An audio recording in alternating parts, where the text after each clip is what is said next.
Stories Podcast, your number one show for everything guitar. Hello. Dan's taking a drink already. You've had your blue screen of death. Technical issues have started. They've finished, and no longer shall they begin.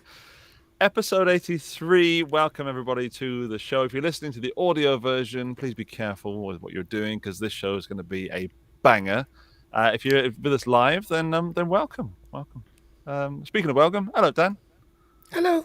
Oh, no. This is the low show, so this will be a banger, a very low show. Yeah, do the pretend voice, the masculine one that we've been practicing.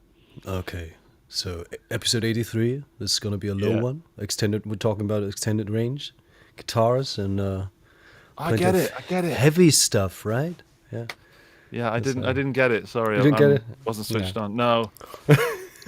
I've had a very strange day, Dan. A very strange day. Like, my day is normally wake up, have breakfast, send the kids to their places they need to go to learn things, and then do guitar stuff.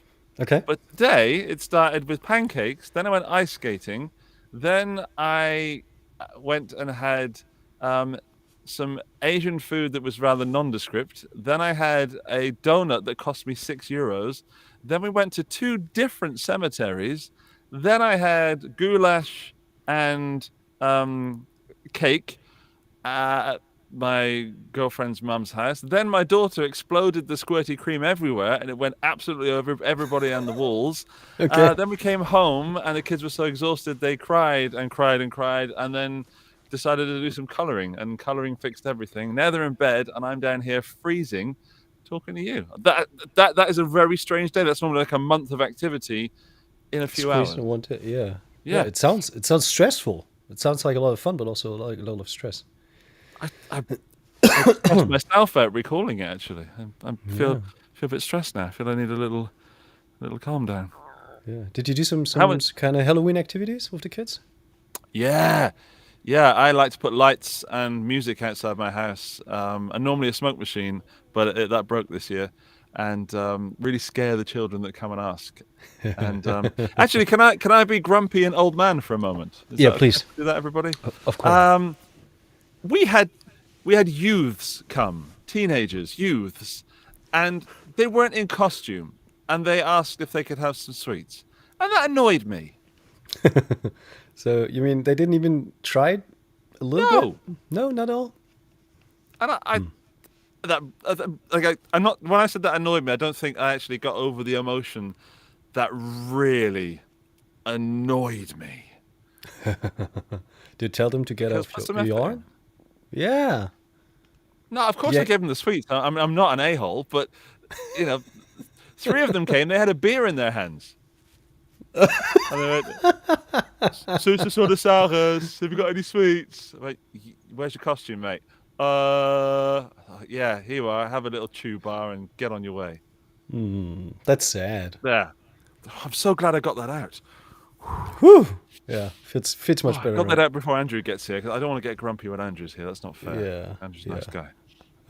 I was walking through Neustadt on Halloween night, and there were quite a few pretty cool installations with some beamer, like projectors, and some graphic installations, etc. So people really knocked out of the park, with some like flaming skulls kind of flying at you and etc. That was pretty cool. So, and I thought like Halloween night was pretty fitting because we had a lot of fog and everything, so it really was like a very, very special atmosphere, one of those nights where it's not necessarily cold, but it's also not too hot.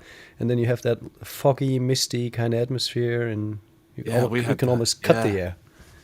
Yeah. My daughter was so excited. She went, "Look at this, Daddy." She presented the fog to me. It was amazing. Although I think a highlight of the night, just to sort of counteract my grumpiness, which I think I've recovered from, there was a very, very small boy dressed as Spider-Man who was like really scared, like super scared. And I'm quite tall, and I came down to his level. I said, "Hello, Spider-Man." Yeah. He said nothing. I went, "You're Spider-Man." Nothing. And I gave him some sweets, and then he walked away. And I was really disappointed because I, worked hard. And then he walked away, and he looked back, and he went at me. did the Spider-Man web. Oh, that's It was amazing. super cute. That is so cute. It made my night. It made my night. You can't see me if you're listening to the audio version, but that was my Spider-Man web noise. 2 fingers. Fantastic. And you don't want to do that at a rock concert. That's wrong. You don't do. Yeah. Again, more than once. Right. Let's say hello to some people in the chat. Now I've got the grumpiness out. I feel invigorated. Thank you, everybody. Right. Hello to Sarang. Hello to Valeria. Hello, Idaho Turtle. What a great username. Mad Steak. Hello, Mad Steak. Nate here. Hello, Nate. Panda Cat 1979. Also complaining about the €6 donuts. Thank you, Thomas, Tiger, and 2 ninjas here. Josh Tanberg. Probably Josh Tanberg, isn't it? Keith. Good name, Keith. Strong name. Who else is here? Ninja again. Ninja is adding to the Halloween feel. So Andrew Baena. I met him for the first time on camera in a video.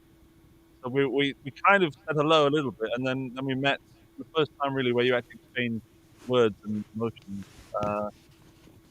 in a video, which you can see on his channel, which is when I try and sweet sabotage sweet author. And I really enjoyed it. And then we've got very little time to spend together afterwards, so that's why we've got a show tonight just to go and hang out with him.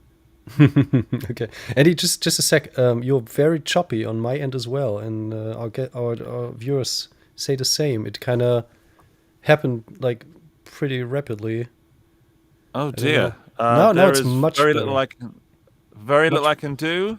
You're perfect now. You're perfect now. It's probably the grumpiness. Apologies, okay. Internet connection people. Oh, do you want internet connection update, everybody? You know, we all often talk about how bad my internet connection is. I found the company that I signed a contract with 3 years ago. Oh, the grumpiness is coming back. And they said they were going to get internet fiber optic to me in August of this year, and then nothing happened. And then I managed to speak to them again. It's coming in August 2023. Okay. So we've got another almost year of this choppiness. Enjoy it. Fantastic. Yeah. So between your blue screens of death and my choppy audio and not able to play background music, Right. Grumpiness is out. I am ready to receive Dan's introduction to Andrew Baena. All right. Today we welcome Andrew Baena, who is a Canadian guitarist, shredder, and YouTuber. And actually, I figured out that we have some sort of the Canadian weeks, like the Teddy Bear weeks. We had Nick Johnson last week. We have Andrew Baena today. So let's see who we got for next week. Yeah. And Andrew is a great shredder. We were happy to meet him at Henning's place. He's also a death metal guitarist. He plays in a band called Carcosa. Also does a lot of instrumental stuff on his own YouTube channel with almost, I think, 300K. Andrew has a very weird preference for the color green, which we are going to talk about later. And he and his friend, they are an absolute TikTok phenomenon. They have a channel with almost 850,000 subs, where they are answering the most urgent questions like what are the metal pickup lines, or stuff like that. And this, like I already told you, that's one of the most dangerous things to check his channel when you're in the office, because you all of a sudden start giggling and you can't kind of tone it down. So yeah, he's like I would say like an internet phenomenon, because on every platform you can find him. You can see him with his green guitars, but you can also see him as a demo guy. He does a lot of demos for various brands, and he does very well so. And on top of that, he's a hell of a nice guy, and I'm very much looking forward to talk to him and find out what that green fetish is all about. Me too. Let's bring him in then. Ladies and gentlemen, please welcome to Guitar Stories, Andrew Baena! Andrew Baena! Hello! Wow, that was such a nice introduction. Thank you. You're welcome. Welcome. You can save that to your phone and play that whenever you have a little blue day. Yeah, I need to wake up in the morning to that every day. Yeah, come on, Andrew, you can do it. Yeah. You can get out of bed. Trust me. Yeah, you did it yesterday. You can do it again. So, yeah, welcome to the show. Firstly, it's really weird, Andrew, to talk to someone who has the same name as me, even though I'm now known as Andy. In my head, I'm still Andrew. Right. That's yeah. weird. Well, I'm used to being. Most people call me Baena, not Andrew. Like they just call me by my last name. So if that's easier for you, feel free to call me Baena instead. That's interesting. That's interesting. I don't know why. You remember like John Brown, and I've never and Peter Keller. I've never really got my head around like calling people with their last names. It's kind of. Is that a metal phenomenon, or I don't know? I don't think so. I think it's just like a fun last name to say, and it's a little more unique than Andrew. Maybe I don't know. It's happened with every group of friends, even when they don't know each other. Like in high school, those group of people just ended up calling me Baena eventually. Like everyone in my band calls me Baena. Like, and they don't know each other. Like they all just for some reason eventually start doing that, and I'm like, yeah, it's fine with me. It's just funny when my parents are around because they get very confused. Yeah. Did you ever have like a different nickname except for Baena? No, it's usually just Baena. Yeah, for whatever reason, I didn't like being called Andy personally. I don't know why. I think it's like some weird thing. My mom didn't like that as a nickname, so therefore I didn't either. And I don't know. But yeah, mostly just Baena or Andrew. All right, cool. Now I'm utterly confused. Who am I? What am I doing? I know Dan is Dan. Dan is staying as Dan. Sometimes the Doctor. That's clear. Right. I have a grounding point now. I can somehow work my way back up to communicating. Too much information. My bad. Yeah. It is. Dan, what were you going to say? Sorry. I was about to say, shall we get the elephant or address the elephant in the room, Andrew? What about? No, I want the elephant to stay there. I want the elephant to stay there hovering and wiping his big nose over everybody. Okay, fair enough. Especially when I don't know what the elephant is. Because Dan, and you know this, we have a new section where we do our guest in a nutshell. And before we go off, on some deep tangent into why, when you mix blue and yellow together, this suddenly excites Andrew Baena. Let's do the quick fire questions. Ooh, that was right. Good. Here we go. And I turn these into YouTube Shorts, which is one of the main reasons we do this. It's all about easy editing and promotions. So, first question, Andrew Baena, what was your first guitar? My first guitar was a cheap Strat clone that you can get at Costco. If you guys know what Costco is, it's like a big supermarket, or not supermarket, like department store, I guess. My parents got it for me for Christmas when I was 13. And yeah, just a, Strat copy clone that came with like a little 5-watt amp and all that good stuff. And that was my first guitar. Excellent. Still at my parents' house. Oh, you still have it? That's amazing. Yeah, it doesn't work anymore, but it's there. All right. It's one of the most fun rings you can have. I had the same. Nice. All right. We learned from you the favorite pickup lines.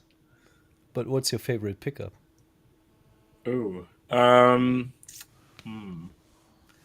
probably the Seymour Duncan Pegasus. Mm-hmm. That is usually my preference. I have that in a bunch of my 7 and 8 strings, and I don't know. I just always seem to go towards it. I've tried other ones. I've tried Nazguls and all that, but I don't know. For some reason, the Pegasus is the one for me. Are you a passive pickup guy? Most of the time. I don't have a strong preference necessarily, but it just tends to end up being passive most of the time. And so I guess, I do like them more. Don't know why, but I do. All right. It's very funny that you guys are like looking at me. It's tripping me out. We did it by accident once, and we think it's funny, so we're going to continue doing it. But my mic is on the other side. I thought you were like looking because somebody came into your room or something for a while, and then I was like, "Oh, they're looking." No, just go with it. Okay. Yeah. Just go with it. Yeah. Andrew, please describe your worst ever haircut. Worst haircut. Oh my god. Yeah. Probably what I had when I started high school. I had a big old mushroom, or not mushroom cut. What is it called? Like the bowl cut? Yeah. That's what I used to have when I was a young boy. Oh. Fantastic. And then I just went for this for the rest of my life, forever. do you use any gel or something to kind of style your hair? If I'm not feeling lazy, yes, but most of the time, no. And he's giggling like a little lady. What's wrong? That's a legit question, isn't it? I just thought that was a really weird question. No. No, you know, when I deal with artists, there are a lot of guys that bring their own stylist, and whenever they want to do shootings, they do some, you know, some sort of gel and everything. Yeah. I mean, if I'm doing like a music video or something, then yeah, definitely. But on a day-to-day basis, no. All right. Okay. Sweet. All right. Since you are an extended range player, what do you prefer? Baritone guitars or down tunings on regular guitars? Like you mean down tuning extended range or baritone? Yeah, like I mean, do you prefer like 28 inch scale length, or like a slightly reduced scale length, but then down tuned? I prefer longer scale lengths whenever possible because I like playing with as thin of a string as I possibly can, within, you know, the stupid tunings I'm using. But I would prefer the scale length is longer so that I can get away with thinner strings, basically. Okay. What's the thickest gauge you would use, personally? Oh man, I have used up to a 105, but a 95 I think is like the biggest that I'm comfortable with in terms of guitar. And then for bass, I use a 170. Okay, wow. 105 for guitar is already pretty thick. Yeah. Damn. I try not to use that because it's a little overkill. Just a little bit, tiny bit. Okay. Final question for me. What is your favorite post-gig meal? Oh, man. I don't know about my favorite, but the most common is definitely McDonald's because it's like 1 a.m. and there's no other option. So not my favorite, but it's what I got. As you drink. Hell yeah. Same here. We got a bank holiday and the only option I had was going to a burger shop. Exactly. Not sponsored. All right. Last question. What is your favorite wood combination on a guitar? Oh man. I am one of the people that don't care that much about tone wood, so I always go for what feels the most comfortable to me, which would be swamp ash for the body, mostly because it's really lightweight. And then for the neck, usually just some form of maple. Roasted maple looks a bit nicer than plain maple, but still has the same feel, so I like that. But yeah, for me, it's more about the feel than the sound. Okay, do you prefer, or do you like open pore or woods that feel a little bit more like open pore, like Wenge or you know, woods like that? Yeah, I think so. I mean, swamp ash is usually treated that way as well, where you can kind of like see the grain, and yeah, I like that. But I mean also for the fretboard, because especially with extended range, like Wenge is a pretty stiff wood, and a lot of companies kind of use Wenge or Bubinga for those kind of extended necks. Oh man, for fretboard, I'm not sure. I don't honestly think I've ever cared one way or the other, but usually just like ebony seems to be the most common, ebony or rosewood or something like that, and that's usually fine with me. Again, for me, it's more of like a look and feel thing more than anything else. I like how maple looks as well, but in terms of the sound or feel, I think that the fretboards sound the same. But I know I might be alone on that one. All right. Oh, well, good news is, Baena, the quickfire questions are over, and I feel that I know you a little bit better now because I felt that I could have predicted your answer to that final question. That's how well I feel I know you now. Good. I mean, you were 2 steps away from saying I don't give a toss, but well, that would have been a boring answer, but I could have said that. But I guess that one thing we didn't talk about is you weren't into pedals when we first met. Like we did this pedal video, and you said you're not really a pedal guy, and that surprised me. Yeah, I grew up I grew up mostly with digital products. Like, you know, my first thing that I learned how to record on was Pod Farm. So I kind of grew up having digital modelers always. And it wasn't really until like the last few years where I even had pedals at all. And the only reason, I mean, not the only reason, but a big reason why I started getting into them is because of doing gear demos on YouTube. So ironically, I did it the other way around, where I'm like being put in the position where pedal companies are asking me to make videos. And I'm like, I mean, I'll do it, but I don't know if I'm the best guy to do that, but I'll try. And then now I have a bunch of pedals, and I'm like, I don't know how this happened, but all right, here we go. They showed up at the doorstep, you know? It's just... Yeah, I did things very opposite. And same with like physical amps. I'm in the exact same way, where now I have physical amps, but again, I'm so used to using plugins and modelers that I find using real amps and pedals way harder, because it's just not what I grew up with. So like I actually still kind of think that digital products are easier to use, which I know is probably the total opposite of you two, and I love that. But yeah, I think it's mostly just to do with like how I grew up and what I learned on. And now it's like I'm trying to like relearn what I already know, but with physical products. And just, you know what I mean? It's kind of hard in a way, because I'm like, well, if I just open this thing on my computer, I can do it in 2 seconds, you know? That's amazing. It's like a complete transformation, because for you, the industry standard is kind of the digital thing, and you're kind of making your way into the analog world. Yeah, it's the total opposite of most people. Yeah, it's cool. Now, I was talking about that sort of player yesterday when I was in a brand meeting, and I was talking about, you know, some players have never played through a real amp or a tube amp, let alone something else. And now we're talking about it. It's really weird that it's come full circle within 24 hours.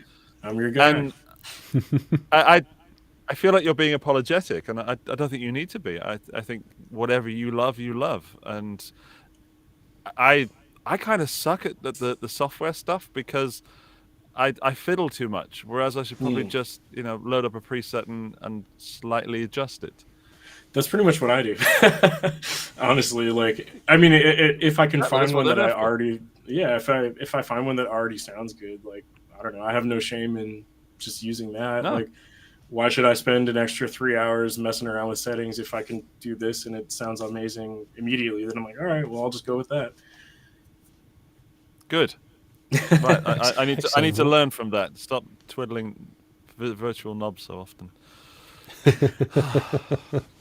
But I guess like from the opposite end of things is probably different for you, where you are used to like the almost like physical limitations, where you're like, well, I only have like these pedals and these amps. And then when you go digital, you're like, oh my God, I have 100 amps and 300 pedals, and I want to use all of them because, you know, you have so many options. Whereas for me, I'm kind of like Tube Screamer, 5150, cab. Yeah, okay, that's about right. I'm good. Yeah. That's the danger with software, isn't it? There's just so much choice, so many that options. You can go nuts. But yeah, you're absolutely right. And sometimes I just load up the most basic rig and end up leaving that in the mix, and it's good. Yeah. Simplicity. Exactly. Right, we should talk gear, I guess. We should do our gear picks of the week, and Andrew has come prepared with gear picks. I'm transitioning into calling you Baena, by the way. I've done it once so far. I tested it. It felt good. I liked it. I'm going to go back to it again. I like talking to another Andrew, that's all. Right. Okay, who's going to start? As our guest, I guess you should choose. Who do you want to go first? Do you want to go first, or do you want me first? Well, how do you want to do it? It's your show. I will have... Let's have Dan go first, so I can get a feel for what I'm supposed to say here. Okay, all right. Okay. Then it's time for Dan's theme tune. Dance, pick up the week. Dance, pick up the week. Oh, are we on again? Yeah, We're back. It's a hit. Yeah. See, he trusts me more than you. He wants to know what he can say on the show, so I'm going first. You know, I think that when I've started asking the guests, I haven't written it down, but I'm pretty sure everyone says Dan first. I'm pretty sure, and please, people that watch the show or listen to the show regularly, let me know, reach out. But I don't think anyone has ever said, yeah, we'll get that tall Afro guy to go first. So we need statistics here. We need someone to crawl through every single episode. Stats.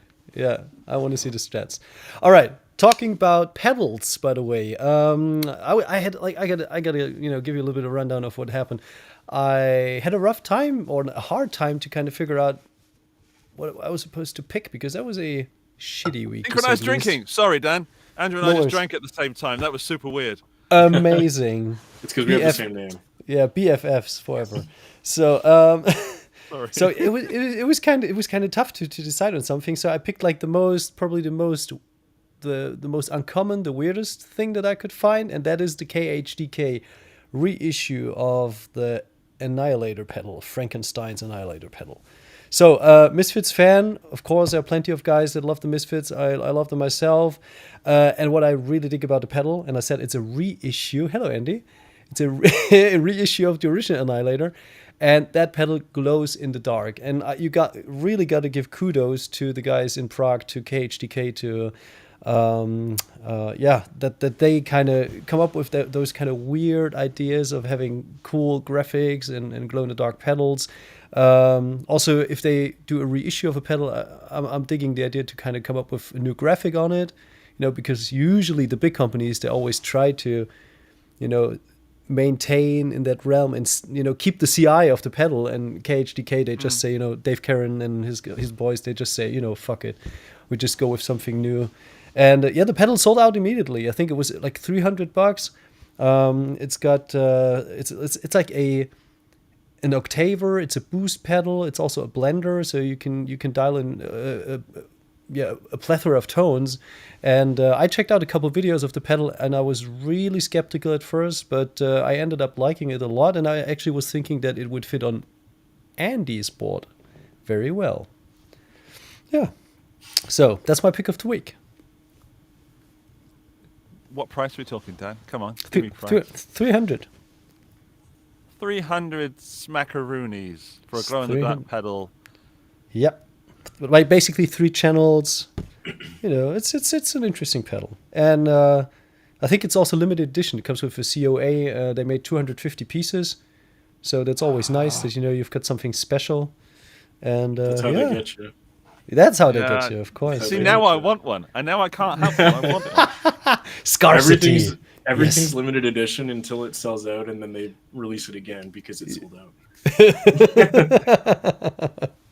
Yeah, that's my pick of the week. Would you kind of want to try that? Is that something that's up your alley, guys?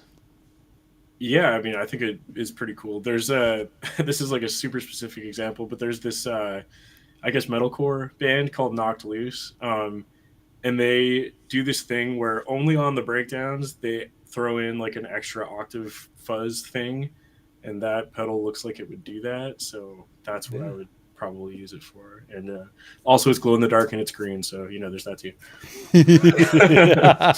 There you go. That was I didn't even consider that when picking the pedal. Good point. Good boy. Good Playing good the boy. game here, Dan. Mm-hmm. I like it very much. I heard it through.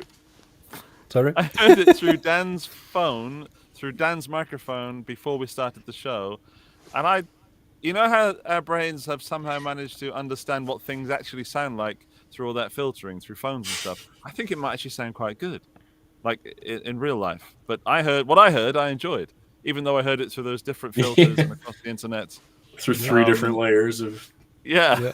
I think that's a solid choice, Dan. I think it's a solid choice. Thank you. You're very welcome. Very welcome. I'm a bit upset that it's sold out and it's $300 though. That's. I'm not saying it's too expensive. I'm just sad that I can't have one to try. That's a shame. I feel you. Okay.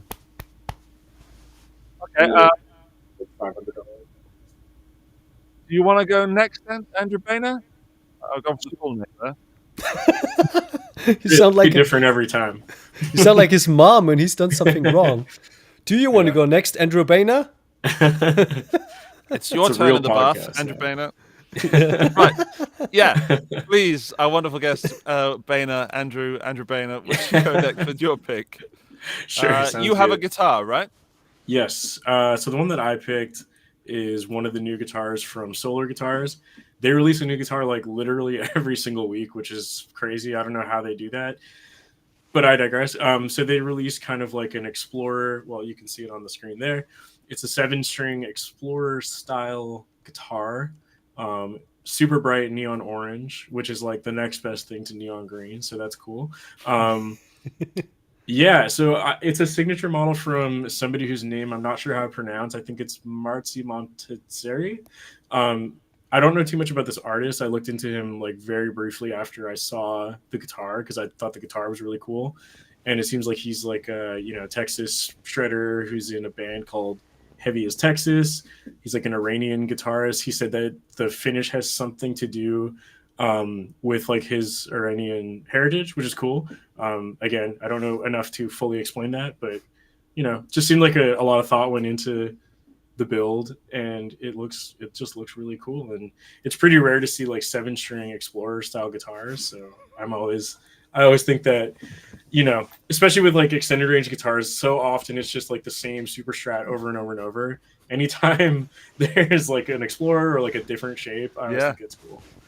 But yeah, and it's all I dig that hard. I dig that really hard. Yeah. I think that looks phenomenal. What I like about it, I like that there's almost, I don't know if it is neck through, but it looks like there's a centerpiece with the wings added on. Yeah, that adds a whole other dimension of design. Mm-hmm. Yeah, it's really cool looking. I've never tried this model from Solar, but I've had a few other guitars from them, and they've always been great. So yeah, it looks cool. And anytime somebody makes a non-super strat 7 or 8 string, I'm always excited. Okay. Yeah, I think it's a good pick. One. Yeah, it's an excellent pick. Do you know a rough price? It's $1,050 US, so probably about the same in euros. So not too crazy. Okay, sounds good. Yeah, that's what I was expecting. Mm-hmm. Yeah. Only thing that could have made it better was a baritone scale length, but fair enough. Good Not my signature. Yeah. I get it. Not your signature, no. I hear you. Danny, it feels like you have something bursting to say about this guitar. Not about the guitar, but I would be kind of interested to hear what Andrew thinks about the Pit Viper green one that we did for Heaven Shall Burn. I'm really curious to hear how he likes that. I'm sorry, I kind of, there you go. I'll send it to you. I did we did a couple years ago we did a one-off guitar, and that would, from what I understood, what Baena said would be like almost the quintessential guitar if it had an extended range. So I just sent you an image. I'll be interested to hear his opinion on that one. I'm sorry that I kind of hijack your pick, but no, it's okay. I just felt like everything that you said just kind of felt like, oh wow, that would be a guitar that he would be completely into. Could you share that with us, Andy? No, I'm curious to see. I can share it with you later when it's relevant. All right, I'm very sorry, Mr. Ferris. I mean, I'm running a show here where we have a strict format. It's very formal. We do the thing, and then we do the thing, and then I play the jingle, and then there's a thing. All right, and then you've gone and done another thing. No, it's okay. Save it for later. Okay. My take on the soda, I think it's. I mean, if we were making a cake, this would be covered in gravy by now. That's why I'm so bad at the kitchen. It's just like. All right, I'll show it. I feel the. All right, there on. It is. There. Fine, I'm showing it, and I'm gonna. Okay. How do you like it? The green one.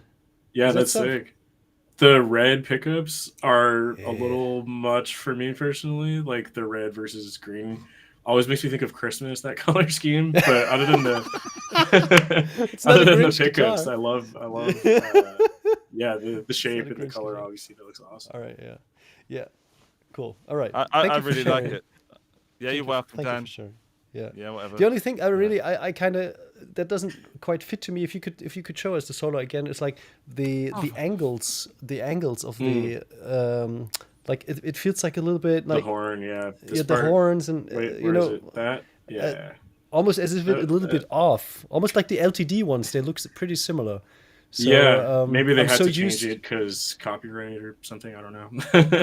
I think so too, but it's just you're so used to the original Destroyer or Explorer shape that it kind of feels a little bit weird. But yeah. Did you just say Destroyer before you said Explorer? Yeah. You need to take a holiday. Can I where? In Ibanez land? I've had 4 hours sleep, dude. Don't push me. Running on fumes here. Right. I'm just going to play my jingle and get on with it.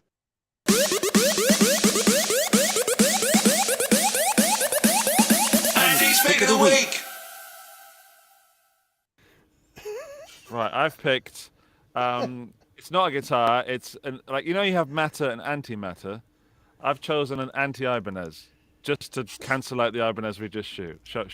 Oh my goodness, shoot. We shoot in there. No, I've chosen something. Yeah, thank you. I've chosen something that came up on my Instagram feed earlier that I kind of thought might upset Dan a little bit, and I upset in a good way, of course. I'll just show it. It's this.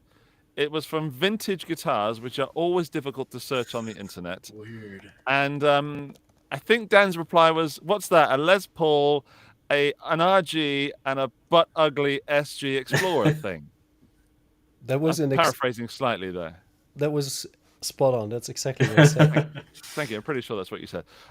So my choice, if you're watching the video, is not the RG or the Les Paul. It is the butt ugly Explorer SG thing, which Vintage are calling the very catchy VMX 5000 VW 5000 VMX, or the Vintage VMX Series Warp electric guitar in satin black. And let's have a look at it just on its own. Sorry, Andrew, you're off screen at the moment, but from that angle, I think it's a little uglier, yeah. And then from this angle, I kind of like it again, like a spaceship. It's very axy, very sort of Klingon weapon thing, and the headstock I think lets it down. I'm unchoosing my own pick of the week, but the headstock I think lets it down seriously. But it's coming in at around £529, so whatever that is in euros and dollars and also Canadian dollars. Let's not forget those. Like $3,000 probably. I'll just read a little bit of the marketing because I think it's fun. With its menacing, all-over, blackest of black satin finishes, distinctive lines and designs that speak for themselves, the Warp features Vintage's renowned craftsmanship, quality, tone woods, exceptional playability, and premium hardware to produce killer metal guitars, specifically designed to handle every genre of metal, from heavy to thrash, to death metal, and beyond. I think that's some amazing, fun copyright that they've done. It's always Floyd Rose interesting to hear FRTS 2000. Oh, sorry. Sorry, man. Yeah. I was just gonna say it's always funny hearing how companies can get creative with saying it's a satin black finish, but like how did they make that not sound boring? Yeah. It's all over blackest of black satin finish. I think. Of course. It's got a Floyd Rose FRTS 2000 special double locking vibrato system with locking nut. Mm-hmm. Yeah, and it's got Wilkinson hardware and Wilkinson pickups, double coil pickups, they're calling them. Wilkinson double coil pickups. That's a funny term. Yeah, that's my pick. The ever so catchy VMX Series Warp, which Vintage have brought back. Oh, I think I've excited myself there. Yep. Yeah. Right. Can I start renting? Man. Can I start renting? Hang on. Before you start renting, I'll show them the photo that you sent to me. May I? Of course. Because what we like to do, Andrew Baena, is when we talk about any other product on the show, we like to somehow link it back to Ibanez guitars. Because, we find that smallest little hair connection, and then we tie them together and strap it to 2 horses and whip their behinds until they bring it onto the show. The unofficial sponsor of the podcast, guys. No. Full disclosure. That's the only thing that's in my head, like 24/7. So basically, all right, show it. So what? Show it, please. Shall I show you the picture? I'll show you the picture. Yeah, please. Oh, sorry. The Mandy voice. Yeah. This is the picture you sent me and said you might have something for me from 2011. Yeah. Absolutely not. Those right there, sir, are butt ugly guitars. Dan, you said you had something to say about these 3 Ibanez models. Please, remember these. Please expand. I couldn't agree more. I didn't like them at the time when they got released. The Glyph was kind of neat because that was Mick Thompson's Slipknot signature model, but the Falchion and also the Halberd, that sounds more like a piercing in your personal private area, not like a cool name for a guitar. And I didn't also like the shapes, and that's pretty much the same with that VW Volkswagen vintage whatever guitar. It's just not pretty. It looks I don't know. That is far better. That is not even in the same camp as those 2011 Ibanez's. Of course it is. You know, I don't know. I do like the Halcyon. Was it called the Halcyon? The one over there, or Halberd? Sorry, that one is cool. I like the Halberd. Yeah. See, Andy. But the other 2 Ibanez I don't like, and yeah. I do remember Mick Thompson rocking that though. So yeah, it comes down with metal guitars. Before. Say again? I thought I'd seen it somewhere before. Now I know where. Yeah. He was playing that. Like, it was kind of short-lived. The whole series was kind of short-lived. But you know, with metal guitars, it's a very fine line between pointy and ridiculous, and that vintage and also, you know, those old extreme models, they are, for me personally, fall more into that ridiculous category where it's been overdone, right? Yeah, it's hard to find a new shape. I think your solo is the best looking guitar out of every guitar I've seen in the show so far. But we do have to pick the winner, I guess, if you want to put it that way. Or I don't really care about the winner. It's more about the loser that I'm more interested in, because it's usually me. So we're going to play a game, Andrew, called Buy, Borrow, or Burn, which if you've seen the show before, which I'm pretty sure you have, you'll know what it is. I will explain it. It is a hypothetical game in which you have enough money where you could afford to buy any of the 3 picks that any 3 of us have had, but also you need to have a friend that has them, so you could also borrow them for an uncertain amount of time. But then you have to burn the remaining one. So it's very, very simple. I know you know the game. I'm just going through it so I remember the rules, because I forget everything. And we've got this ability to do YouTube polls, and it kind of worked last week. So engage. It says engage with your audience. So here we go. So let's rather than we'll go for Dan's pedal. I'll put that as option 1. And then we'll go, I'm going to call you B for a moment. B's guitar. It's different every time. A is guitar. A is me, okay? Just in case anyone wonders. The first question is, buy? Question mark. Let's have a little poll vote. So there are how many people viewing? About 27 people currently viewing. Let's have some of those views. And while we do that, I'll play the jingle, and we can buy, borrow, or burn. Buy, borrow, or burn?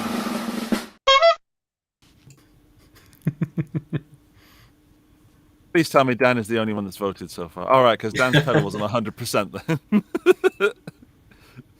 Okay, so by borrowing, burning, we also complicate it further by having you guess for me and me guessing for you and the remaining person guessing for whoever's remaining. While that poll is running, Andrew Baena, would you please guess for Dan what you think Dan would do on this buy, borrow, burn situation? Right. Well, I know he would burn the guitar Andy picked. So let's go with that. As for buy or borrow, I mean, I guess. Well, he would probably buy the pedal because it was his pick and borrow the Solar. That's what I think Dan would do. Spot on. And statistics never lie.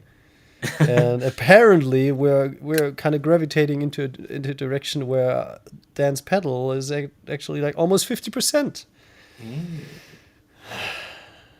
I can't vote on my own poll. This is really annoying. I opened the stream in another tab just so I could vote. Oh, I could use my secondary YouTube channel. Yeah, just go incognito mode or something. There you go. Well, the point is, buying Dan's pedal is at 50%, but Andrew Baena or B's guitar is at 25, and my guitar is at 25. So there are no losers in this section. That's nice. Well, I'm not satisfied with that, if I'll be honest. Considering closing the channel. This is the last. So we're just going to go for burn. Okay. We're going to go for A's guitar, B's guitar, and crappy pedal. Right. This is the burn question. And while Word is letting that run, Dan, would you guess for me, please? Of course. You would buy the pedal, borrow the vintage, and burn the Solar. Here's the thing. Wrong. But not the pedal is wrong. You would borrow the Solar and burn your own pick. No? I would buy the Solar out of all those things. Okay. I would absolutely buy that Solar, and I would borrow the vintage. Come on. I have to play that vintage at some point. I won't get an opportunity, but the most exciting product in those three is the Solar. And therefore, by definition, even though I actually really don't want to do it, I don't want to do it because I want to play the pedal as well, but I want to play the guitar more. Therefore, I have to burn Dan's pedal, which works out nicely for me. Works out lovely. Yeah, I just don't want to do it this time. Last week and previous weeks, I did want to do it, but now I don't want to. Is that clear that I don't want to do that? I accept that. You have to, but you don't want to. Yeah, I never guessed worse. Right, I'm looking at the poll. 75% of people would burn my guitar. Nobody would burn Andrew Baena's guitar, and 25% of people would burn Dan's pedal, which we can probably agree statistically means that I am yet again the loser. Well. Right, I'm going to guess for B. Okay. Before I do, hang on. Let's go to the chat. Let's just see if anybody's actually written any stuff, or they're just going for the polls anymore.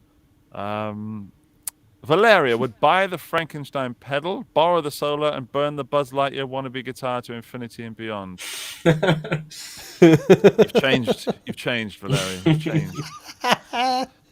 Oh, here's a person who knows what he's talking about. Right, not that I'm picking and choosing. Studio Humil, who has sent us a €4 super chat. Thank you very much for the super chat earlier, Humil. Michiel. That's your fault for messing that up. Buy the vintage. Oh, really? Borrow the Solar. And oh, really? Burn Dan's pick because he had drank through the straw of his sippy cup next to a hot mic. And I just clapped next to the mic, which probably puts me in hell as well. He changed his pick immediately. Yeah. I like the thinking. The logic there just makes me laugh. Yeah. Sarang would buy the vintage. Okay, I'm not picking that. It just was the next one. Because it scratches the Jackson itch he's having. Borrow the Solar Explorer to see how much neck dive it has. Interesting question. Burn the pedal because then it can glow in the lights too. Oh my god. And then let's just even the balance, shall we? Jason Welch would buy, then sell the pedal, borrow the Solar, burn the vintage guitar, make sure everyone knows I'm burning a vintage guitar without offering any context. I like that. It's interesting. Clever. Yeah. Okay. All right. So yeah, did I close that poll? Yeah, Yep, people were burning the vintage. I did. Right. For Baena, I'm going to pick that he would buy the Solar, he would borrow the pedal, and he would burn the vintage all blackest of the black satiny finishes. Yeah, you got it. Darn it. Sorry. There's only room for one Explorer thing on this show. Mm-hmm. Just as we're being hypothetical, if you hadn't have picked the Solar as your pick, right? Mm-hmm. Would you have picked my guitar? Just out of curiosity. I don't think so. I'm sorry. That's okay. That's fine. It's fine. It's absolutely fine. It bears no resemblance to any. Not in love with that shape. Yeah. See, hang on. Right. I liked it there when it was in a pile of guitars. I thought it looked cool, and then when I found the actual photo, I thought it looked like a cheap. I thought it looked like something you get from Costco. That looks like what I would imagine my first metal guitar looks like. It looks like a Guitar Hero guitar, like not a real guitar. You know what I mean? Yeah, like the controller kind of thing. Yeah, where you just push some buttons. Yeah. Mm-hmm. Or even one that you would see in the game, like the character playing, because they're made up, whatever. Yeah. It doesn't look like a real guitar. I don't know how else to put it. Like a virtual Jack Black would play. Yeah, or I think something. You'll find like it that. is a real guitar. I think you'll find it is real, and it does exist, and it's £529. And it's got I look forward to seeing pickup. the demo on your channel. I so want to see that video. I think it would be like the best performing video ever. If you burn it right after playing it. I think I'd probably have to buy one, and I'm not going to put my money where my heart is. So $529 is a bit too steep for me. Yeah, that's right. I'd buy the heck out of that Solar, though. Yeah, it looks nice. Yeah. It would burn really well, too, though. It's already the right color. Probably would. Do you see they did a white one for Kirk Winstein as well? Yeah, that was what I was going to pick originally, because it has the single bridge pickup, and I love that. But I saw the 7-string, and I was like, I'll go with that one instead. That was a close pick, though. Oh. Right, well, thank you, everybody, for playing that game with me. I always feel I might have like some kind of heart attack during those things. I get so excited and then so offended. It's such an emotional roller coaster. I can't help it, Dan. Don't take it personally. It's not your guitar. You didn't craft it with your blood, sweat, and tears, you know. He already bought it. But what's worse is that I agree. I agree, and that's the problem. I feel bad.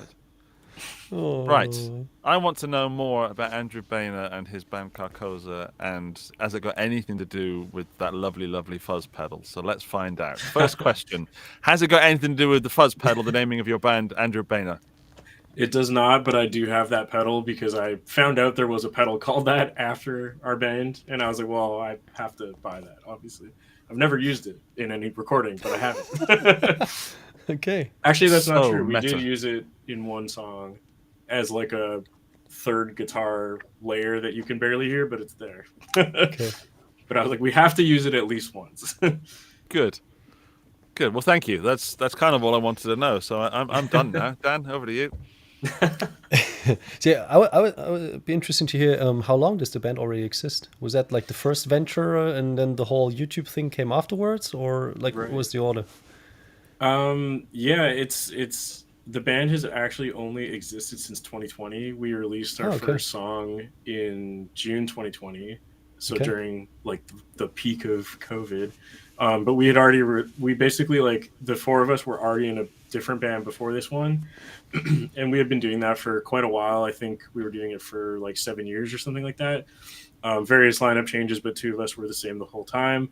And basically, we got to the point where it ended up being the final lineup of that band, which was the four of us. And at that point, our musical style had changed like so much over the course of that time, because obviously new people, and you know, it was my first band, so I was also kind of figuring out what I wanted to do. So by the end of the band, we kind of felt like we had finally figured out like what we wanted to sound like, and it was completely different than how the band started. And also, like, we had been doing it for so long, we kind of felt like we were, you know, like spinning our wheels, like we we got as far as we could get with that band, and no matter what we did, it didn't really seem like it was growing. So it was a hard decision because it was like my baby, because I started the band. But we basically eventually decided, like, okay, we're gonna break up, but start a new band with the exact same lineup and just take the sound that we were going to use with the previous band and just, you know, hit the ground running with that immediately instead. And I'm really glad we did that, because I think if we released the Carcosa music under the previous band name, I don't think it would have had nearly the same impact. And the way that I kind of thought of it was like, well, this is a question for you guys. What finally made us decide to do this was I was just kind of like, how hard is it to convince you to listen to a band that you've heard of in the past but decided you don't like? And my answer to that is it's extremely hard. Like, if I've heard of a band and I'm like, they're not for me, the chances of me ever listening to them again are super low. Like, it would have to be like someone would have to force me to listen to it. Yeah. So that was kind of my thought too, is I was like, all right, well, we've been around for a long time and people have either heard of us or they haven't, but nothing really seems to be growing. So I was like, well, if we release this new style of music under this same name, I feel like a lot of people probably won't check it out anyways, because they're like, oh yeah, I've heard of that band, I don't like them. Whereas if we start a new thing with zero expectations and we hopefully, you know, come out with something impressive immediately, then like that has the total opposite effect, where people are like, whoa, this band came out of nowhere and like they, you know, did this thing right away. That was the hope. Obviously I had no idea if it was going to work, and luckily it did. But yeah, that's kind of like where that all came from. And we played, it was kind of funny because we already had the whole EP done for Carcosa in like 2019, before we had announced that we were quitting our previous band. And then we played our final show like literally a week before the world shut down for COVID. So we were so lucky we got to do that, because otherwise we would have just never had a farewell show. But like at that farewell show, like people were like, oh, like, we're so sad you guys are breaking up. And we're kind of like, yeah, it's okay. Like, no big deal. Because, you know, we already knew what we were going to do. But yeah, that's kind of like the quick version of that story. But yeah, the Carcosa itself has only existed since 2020. Oh, right. Okay. Yeah. And what was like the very first thing where you kind of, you know, gained some audience, where you know, attracted people in the interweb? Was that YouTube? Was that, I don't know. Yeah, definitely YouTube. I've had my YouTube channel for a really long time, since like 2011, maybe something like that. Okay. Wow. But the way that I used to do videos was I kind of just did whatever I wanted with no expectations, which I think is how probably everyone starts their YouTube channel, or at least used to. And then I made this video called How to Get Signed to Rise Records, which is like a pretty popular record label. But at the time, they just so happened to announce like 10 new bands that they had just signed. And in my opinion, at the time, I was like, every one of these bands sounds exactly the same. So I just made a joke, like 1 minute long song that just like parodied that musical style, which was like the, you know, metalcore of 2011, which don't get me wrong, I love that music, by the way, but you know, you can make fun of things you like. It's that's actually more fun in my opinion. Absolutely. Definitely. But yeah, so I made that and I just put it up like expecting nothing. It's literally like a stock like image of like a grunge background with just like Microsoft Paint lyrics on the screen. Okay. And I did it and put that up, and then that got like a few 100,000 views, which back in 2011 especially was like insane. Like I didn't even know that was possible. So I was like, oh my God, like, okay, maybe I should actually like, you know, try at YouTube, or maybe like this is, you know, actually worth pursuing or whatever. And then that kind of gave me it gives you like this like high, you know, like when you release something that goes viral or it gets like a ton of views, you're like, oh, and then you are constantly kind of like chasing that again. Yeah. So then I spent like a bunch of time kind of like figuring out like what I wanted to do and just kept releasing YouTube videos. And then I had a few more that were successful where I used to do like pop meets gent basically. So I would do like gent covers of pop songs or metalcore covers of pop songs. And I had a few of those do like really well as well. And that was like around the same time that I ended up starting my band, and it all kind of like went hand in hand. So my band started because I basically didn't know anybody locally that liked the same music as me. So I just wrote everything by myself and just put it on my YouTube channel. And then through that, I ended up finding people who liked my videos and were like, oh, like we will play that music with you. And then that became a band instead of a solo project. And yeah, Cool. pretty weird process to go about all of this. Yeah, but on the other hand, it also is kind of pretty organic in some way. Did you kind of reach out to people that have the same interests, right, and share the same passion for that style of music?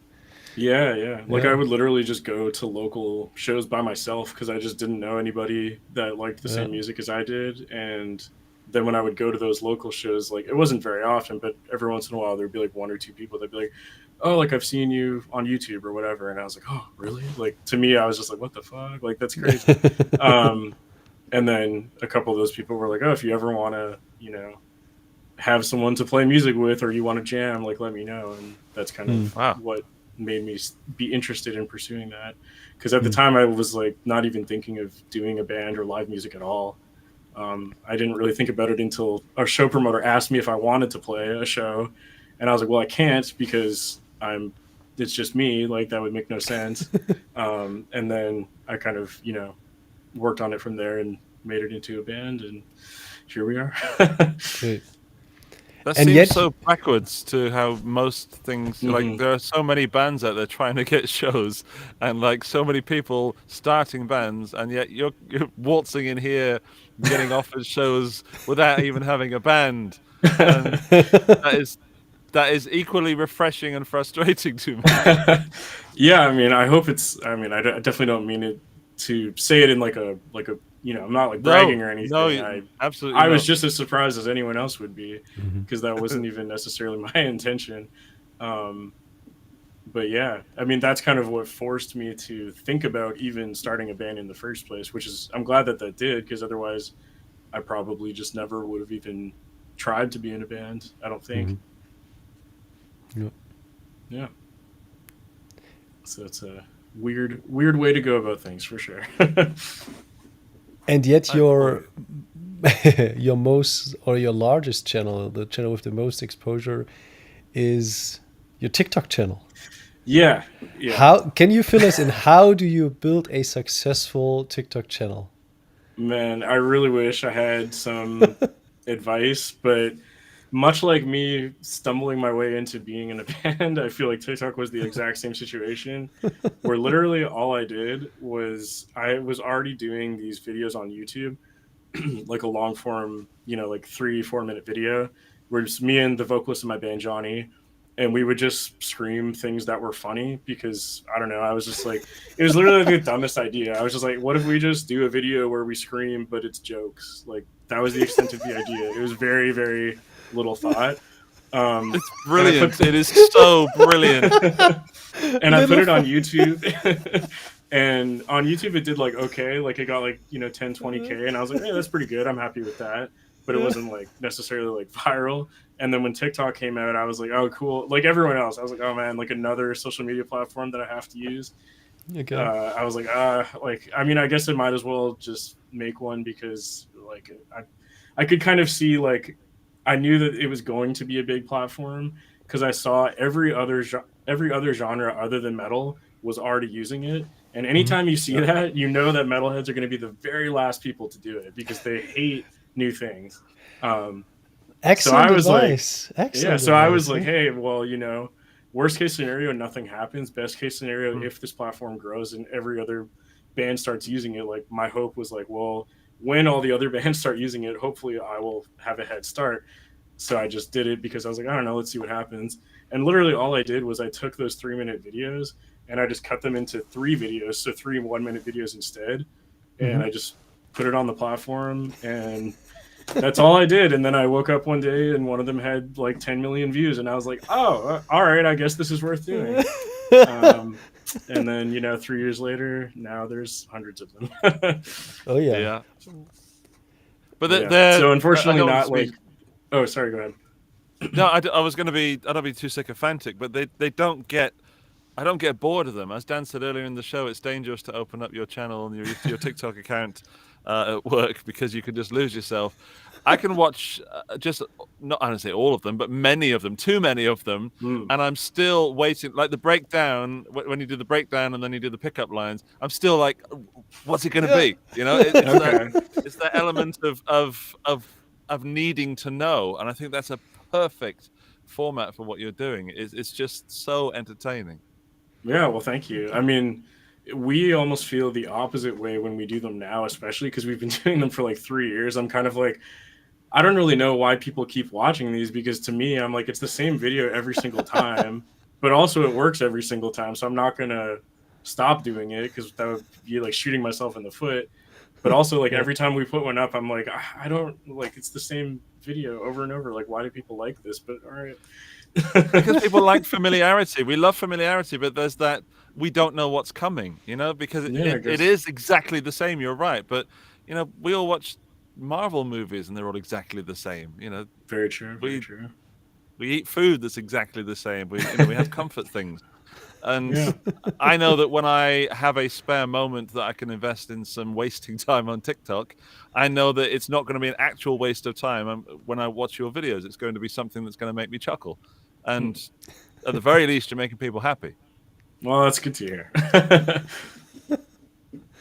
What's your favorite pickup line, Baena? Oh, man.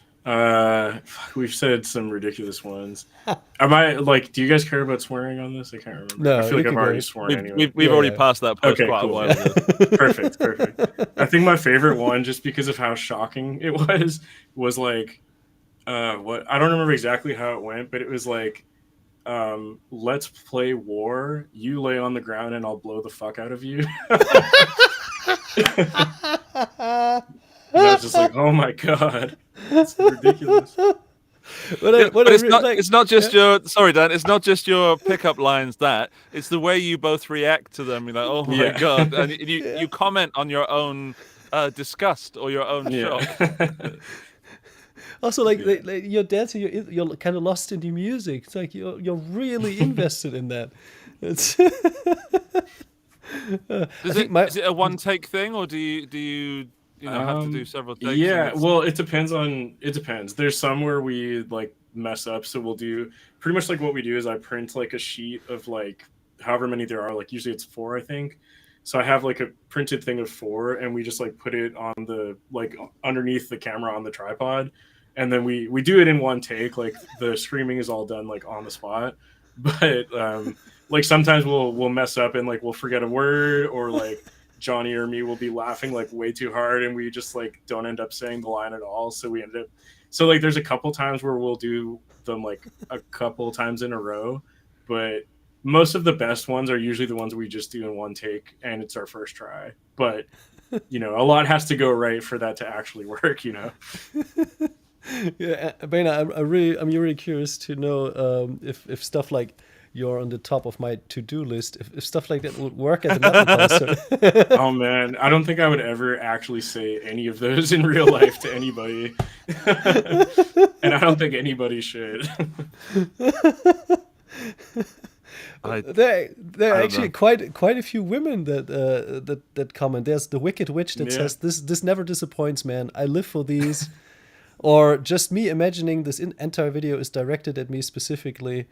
It's just, I found my perfect guys. Danielle, she said, I found my perfect guys. Oh man. Yeah. But if you actually did that in real life, I think it would be a different story. Yeah. Like out of the blue, just yelling that at somebody, they'd be like, what the fuck are you doing? Let's get back to guitars. Now, Dan sort of danced around a question earlier before I cut him off. Yeah. Like we would get cut off if we tried those pickup lines.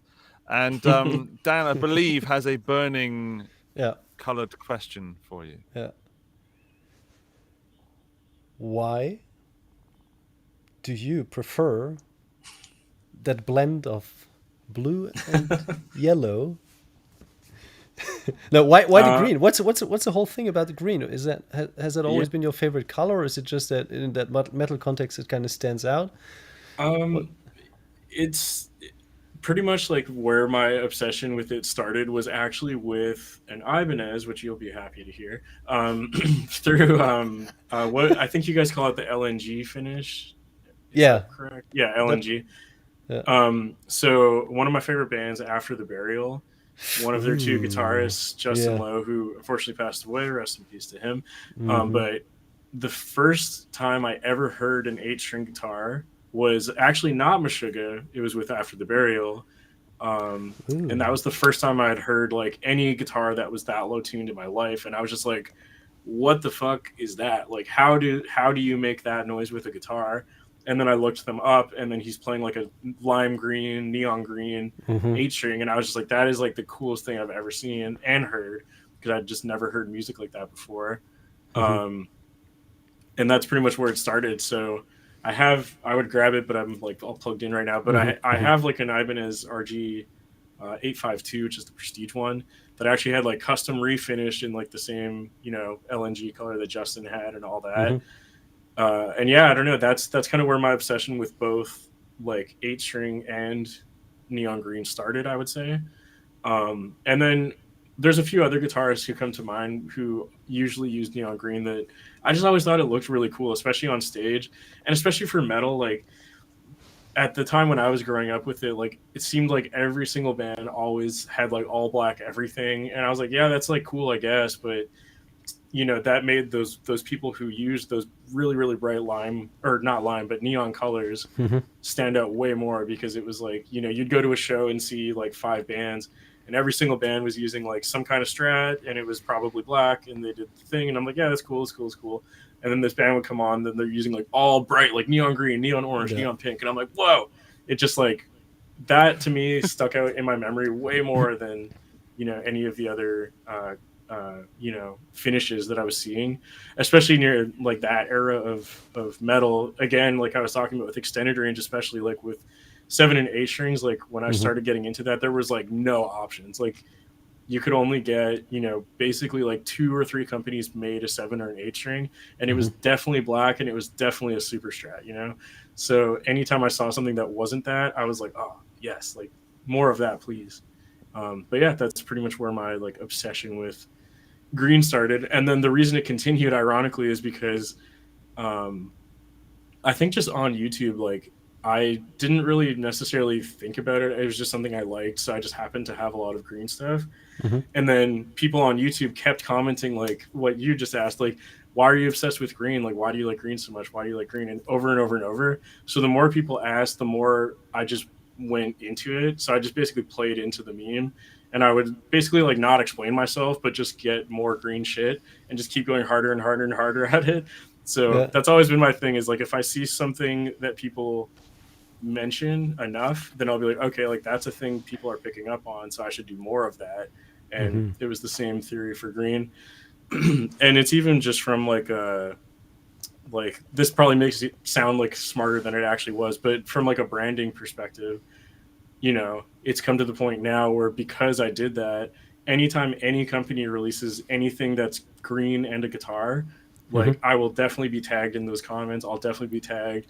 And I'm like, that's awesome. And like that was an unintended side effect where now people associate me with the color green plus guitar, and I'm like, that's great. Like, anything you can do to have some kind of like brand or you could even say like a gimmick or whatever you want to call it, like something that makes people think of you, like I think that's a good thing. So I just chose to lean into that even more, basically. Fantastic. Yeah. Andy, and if anyone would be interested in finding an 852 from Ibanez or a 2228 or some of these extended range guitars, do you know where they could probably look for that? I have no idea, Dan. Where would you suggest we could get one of those? Probably at a guitar auction platform. Oh yeah, Andrew Baena, we'll just get you back to the backstage area for a moment while we talk about one of our sponsors, guitar auctions at Gardner Holgate. We'll see you in a minute, Andrew. Bye-bye. Yeah, Dan, I love that little segue you did there. So, we are brought to you this week by guitar auctions at Gardner Holgate. It's guitar- or -auctions.co.uk. You could buy some weird numbered Ibanez thing and bid on it in an auctiony way. There's something else you could bid on, Dan, that I found at guitar auctions. Are you a fan of the film Back to the Future? Of course. Who wouldn't be? That's a kind of rhetorical question because, of course, you're a fan of the film Back to the Future. Yeah. I found this, the Lot 152 Chiquita travel guitar with original gig bag. I could be wrong, but I'm pretty sure that is the guitar that Marty McFly plugs into when he plugs into that massive speaker and explodes and goes all over the place. And do you know how much it costs, Dan? No. It's estimated at between 80 and 120 pounds. Wow, that is and a I've bargain. just ruined my future by putting that in the show because I was going to go for it, and I know the one in the movie is yellow, but yeah, I could have picked that up for $80, but now loads of people are going to go to the auction because totally. Well, when I say go to, it's based in the UK. That's probably a problem, isn't it? Yeah, is it really? Yeah. Or is there some way how to deal with that? I don't know. Oh, no, I forgot. Sorry. The whole auction thing is you can go there in person in Bath, but you can also do it online. You can watch the live show. You can watch Luke and his colleagues do all their hammer tapping with guitars, and you can live bid with your credit card. So I could do it from the comfort of my own, I don't know, let's say conservatory in between watching Andrew Baena's TikTok channels. Oh, fantastic! So you don't have to fly there. You have no expenses to find a hotel or anything. You just log on and zero hotel. That's log amazing. Well, you log off Andrew's TikTok first. You say, "See you in a minute, Andrew Baena. You can pick me up some other point." And then you go on to guitar-auctions.co.uk and you bid until you realize that you've not bid high enough because someone else has bid, someone from Austria, and then you bid again, and then you walk away with the guitar of your dreams. Fantastic. You've done that 3 times already, right? Or not. I don't know. I have done that 3 times, and I've now. There's one coming up in December, Dan. December 7th and 8th, and there are at least 3 guitars that I would consider bidding on. One of the ones we mentioned in this show. Wow, 3. Okay. Yeah. Fantastic. 3 more. So well then in that case, I think it's almost like 4 weeks from now. We'll probably check that out in early December, and talk about the possible fines and maybe the actual fines and how much money is left because Andy is now clearing out his closet. Yeah. Closet is being cleared because guitar auctions have an auction in December. So yeah, please go to my Reverb store. Right. Yeah, thank you for sponsoring us, Guitar Auctions. It is a pleasure and a joy to be associated with you. And I highly recommend them. They're good people and they're very trustworthy, and they have a great selection of not just guitars, but also amps, pedals, and memorabilia. Let's ask Andrew Baena what he thinks. Andrew Baena, hello, welcome back. Hello. Hey. Yeah, that looks awesome. We don't have anything like that in Canada. It's just nice that it's online. Okay. There's a hole in the market there, my friend. No, just auction it's up. everything in my room. Up to you. Yeah. I just came up with something like a semi-funny joke. What does Eddie Van Halen and an auctioneer have in common? I don't know. I don't know, Dan. What do Eddie Van Halen and an auctioneer have in common? They both make a living from tapping. Oh my god. I'm sorry. I No. I have to email them now and say, please don't leave as a sponsor. Because, just stick around until December. I promise that I won't let Dan make those. I really enjoyed that joke. I'm kidding you. I really enjoyed it. I loved it. Baena, I've got a question for you that might seem like a joke and might also seem offensive, and I don't want it to be in any way. Okay? So I'm just laying that ground point before we move on. All right. Some people say that when you play metalcore and gent that you only use 1 string and that's all you need. Therefore, why do you have 8 strings? I'm not saying that because I understand the whole concept. What I'm asking and what I'm proposing is there a hole in the market for a guitar that has, I don't know, 3 strings, maybe 4, with just the low strings, and therefore, saving yourself money because you don't need an 8-string pickup?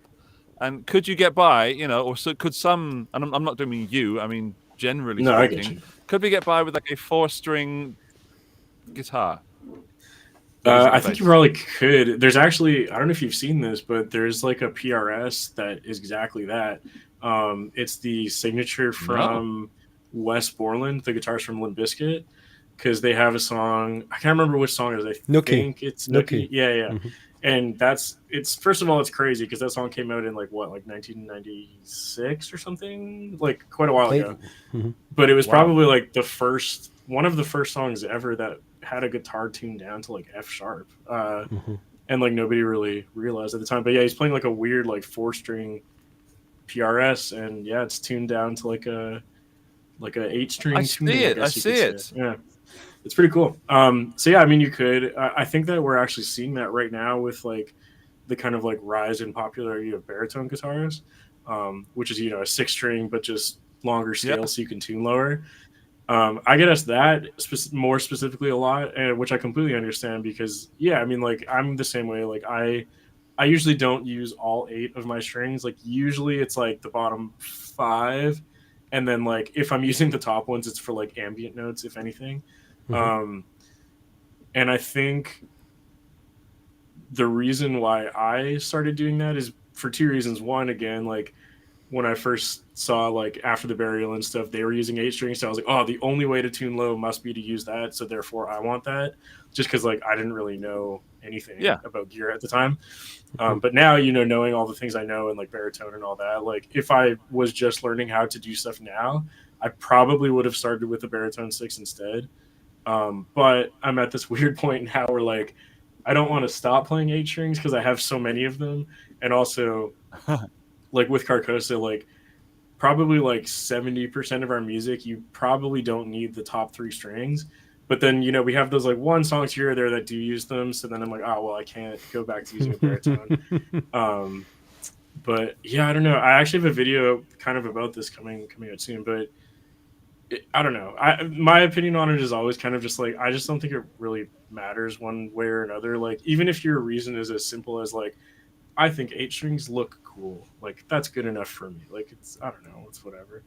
But I think the rise in popularity of the baritone 6-string is definitely like a direct result of that, because I think there are a lot of people that don't want to play 8 strings, but they do want to play tuned low, and that's like a really good way to be able to do that without having to basically relearn the instrument, right? Mm-hmm. What's your scale length when you're saying baritone? Like, what's your preferred scale length then? Usually like 27 would be like the minimum that I would prefer. Okay.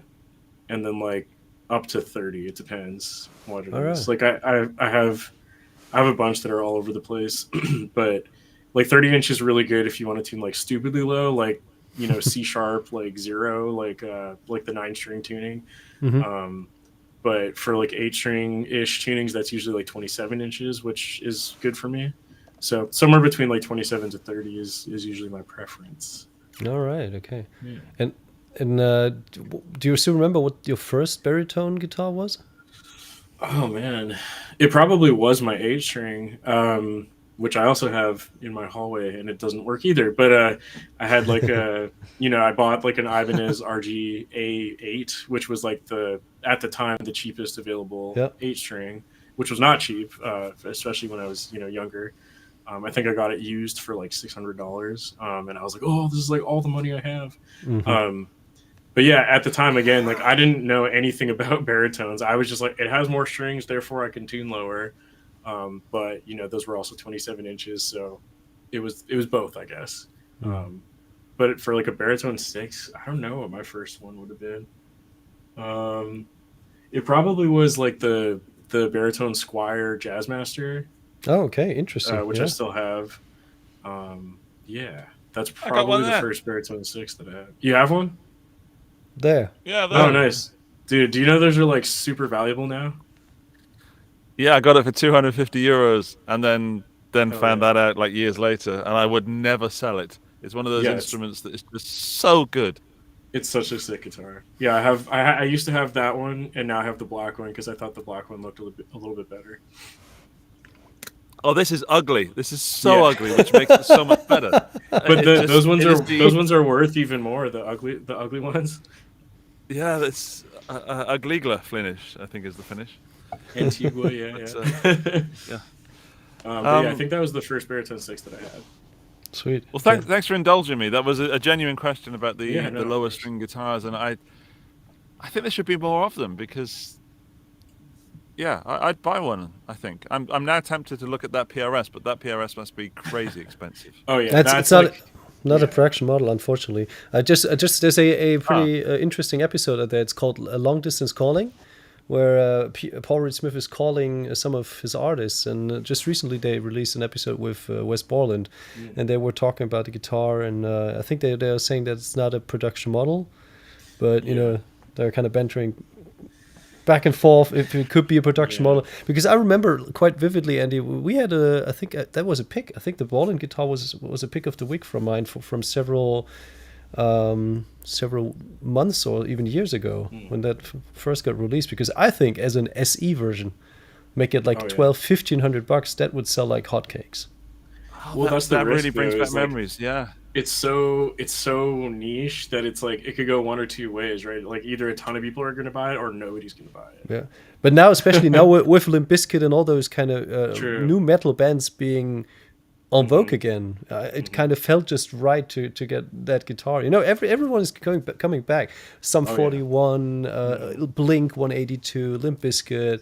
You know, they might have some new styles, and you know, maybe incorporated some more, you know, of the current zeitgeist. But at the end of the day, it's still the same old new rock, new metal kind of thingy. And I don't know. I would go for one of these guitars just for the fun of playing Nookie on one of the OG guitars. yeah, I would definitely play one. Yeah. All right. Just making my playlist for tonight. Baena, we've got another sponsorship slot that we need to get in. We were so engaged with the conversation with you that we sort of, you know, skimmed over some things that we actually have to do. So we're going to ask you just to pop off for a second. And then I really want your opinion on what we're going to talk about now, because Dan, guitars are good, right? Yes, they are. But they can be better. How? And that is what Stewmac promises to do for you. So Stewmac is also sponsoring us, and something I found on Stewmac's website is highly exciting and something I desperately want to try. It is an acoustic guitar kit. So there are many electric guitar kits you can buy from many different places across the world, but I don't see many acoustic guitar kits. And Stewmac has one, and it's currently on sale at $349 American dollars. The Stewmac Premium Body Built acoustic guitar kit. It looks, I don't know, it just looks like fun. It looks like a Lego thing. So you've got the body, you've got the neck, you've got the fretboard, you've got the truss rod, you've got the pins and the bridge and the frets themselves. It comes really like a little Lego kit. Does that excite you or entertain you in any way, Dan? Absolutely. I would be a little bit, you know, I don't know if I could really pull it off and kind of, you know, do glue on thingy, you know, to position the bridge right and, you know, insert the frets. I think an acoustic guitar requires a little bit more craftsmanship compared to like a electric. You know, you can kind of come up with a cigar box and make that a decent guitar, but I've got high respect from those acoustic luthiers. You know, they do incredible things. But boy, that's not expensive, and I think that would be a lot of fun project. Maybe paint the guitar, and the $349. That's like, if I mess this up, that's not the world's biggest problem, is it? You know, and I don't think I would mess it up, but I think it would take a long time to get it anywhere near what it should be. But I would really like to try that. Maybe that'll happen sometime in the future. But if anyone does want to try that, then of course it's on sale currently at Stewmac from their website, and as are many tools, which we will cover over the next couple of weeks. So go and check out Stewmac, who we are again very happy to be associated with, and thank you for sponsoring the show. Yeah. I wonder what Andrew Baena would do with an acoustic guitar kit. Let's ask him. What would you do with an acoustic guitar kit, Andrew Baena? I like what Pooh Ninja says. So how much work to redo all the frets and set the bridge for a 27-inch scale? So yeah, he gets more. I think building an acoustic guitar kit would be obviously way harder than an electric guitar kit, which I've done 2 of, and they're fun. Yeah, especially like having to install the frets yourself. That's the thing that would freak me out the most out of everything. Because if you mess, well, that's that where they up, get you. Oh man, yeah. Well, that's where they get you because it's $349 for the kit, but then you gotta buy the tools. Yeah, that's it. But I've got stuff from Stewmac to make other guitar kits before, and it's always been awesome. But the thing that I always struggle with the most with guitar kits is the finish because I'm so impatient. And like I end up like I paint it or whatever, and I never put enough of the finish layer on it, so it always ends up like really thin or like wearing off after a while. And I'm just too impatient. Yeah. But at least you know what color you're going to paint it. I mean, that's one question solved. Yeah. That's already. There's no question there. Yeah. Have you ever tried an acoustic baritone? Is that something that you would even consider I have for one. Sora? Yeah. Okay. Yeah, I have one. They're pretty sweet. I have an acoustic in drop G because why not? And it sounds awesome. Sweet. Drop G sounds brilliant. Yeah. Drop G for a guitar. Yeah. I tried playing a baritone acoustic in a band, in an acoustic folk band, and just getting my head around which chords I was playing whilst watching the other guitar player playing a standard tuning guitar play a G chord, for example, it screwed with my head completely. I had to not look at the other guy. I was like, don't look at Steve. Don't look at him because you'll mess up and you'll play a G, which isn't a G. That's why you just tune it an octave lower and then just play the exact same thing. Yeah, I was about to say. I think like an acoustic baritone guitar might something pretty cool to just fatten the sound, especially in an acoustic setting. Yeah, just pretty much use it like a bass to some extent. Yeah. Oh yeah, so you saved the money for the bass player. Yeah, one less meal at McDonald's after the gig. Yeah. Hey, that's what we do. We have our good old 2014 MacBook Pro as our bassist. Really? Yeah. Nice. Yeah. Oh, I don't want to get into that conversation. That sounds like dangerous territory. Baena, what's next for you and Carcosa? What are we going to expect from you in 2023? What's next for us? We're definitely going to be releasing new music. We just spent all of September writing new stuff. I think we wrote like 7 new songs. I'm not sure if all of them will be good enough to release, but definitely some of them will be. And then we're still working on like potentially booking our first tour. So I'm not sure when that's going to happen, but we're trying really hard to make it happen. So hopefully that will be sometime in 2023 as well. And those are our 2 kind of main goals for next year is get on a tour and just keep releasing music. Wow. Sounds like an excellent plan. Yeah, we wish you the very best. And, thank you. Looking forward to hearing that 2014 MacBook rocking itself out. Oh, yeah. Fantastic. Well, guys, make sure to check out Baena's channels. Every single channel is highly recommended. If you want to have a good laugh, go on TikTok. If you want to headbang the hell out of your neck, then go on YouTube or check out his band. It's like stylistically, I was a little bit torn. Is it death metal? Is it like in what kind of so we call it? Would you put that? We call it deathcore, which is Deathcore, like metalcore hardcore and death metal combined. I guess you would say. Okay. Yeah.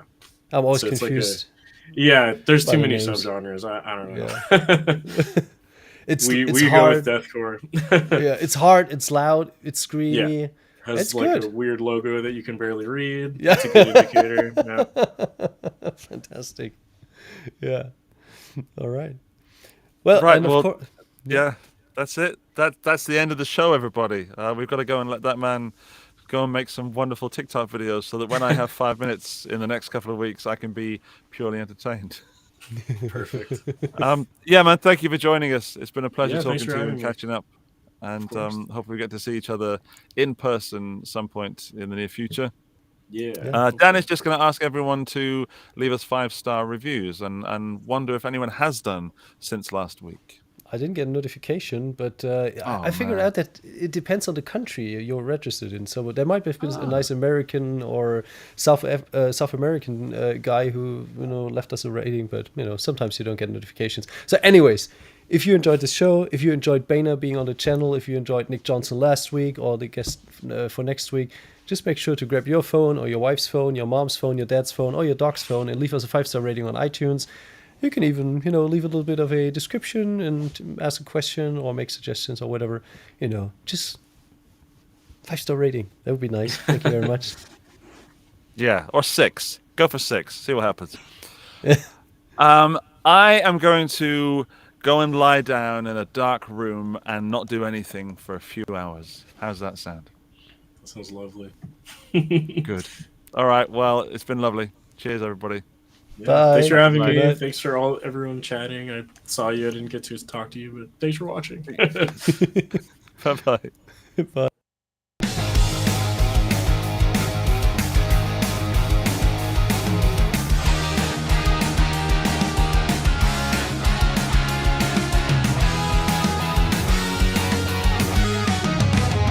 Guitar Stories Podcast, your #1 show